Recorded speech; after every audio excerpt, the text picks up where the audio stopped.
No one would believe me. I'm Travis, and here's the truth. I'm not sure what gave her the idea that I was flirting. Maybe it was the way I smiled when she said hi in the hallway, or maybe it was the time I offered to fix her leaky sink without charging. Or maybe, and this is my personal favorite, it was the time I told her she had a nice lamp. It was a lamp, a literal lamp. Beige, IKEA. I was trying to make conversation while waiting for her to find the checkbook she mysteriously misplaced for the 4th month in a row. But no, in her mind, I was seducing her with passive-aggressive compliments and plumbing. I'm 47, she's 26. I own 5 pairs of identical khaki pants, a cat named Receipt, and a calendar that features 12 months of exotic accounting tips.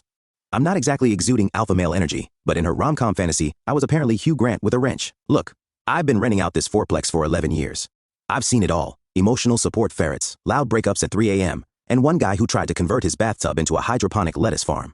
But nothing prepared me for Rachel.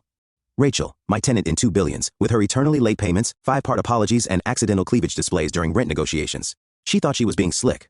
I thought I was being patient. But really, we were both just actors in a sitcom that had gone 2 seasons too long. It started small. One day she left a post-it on her door, out at yoga, rent tomorrow? Tomorrow came.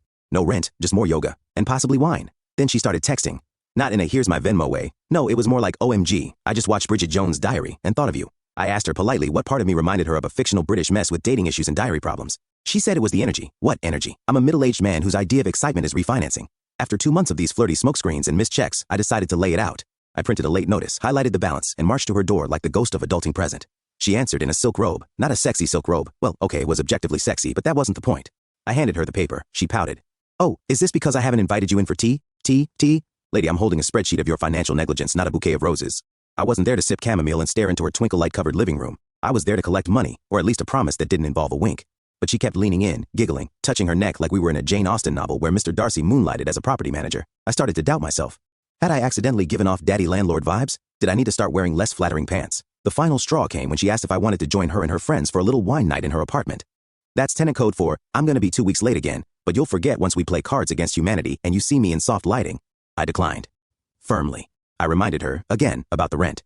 The real romance in my life is named on-time payment. A week later, I got an envelope taped to my door. Inside was a handwritten card. Sorry I misread things. I know now you're just a serious landlord. Here's the rent and late fee. P.S. You really do have a nice lamp. I guess that's closure. Or at least better lighting.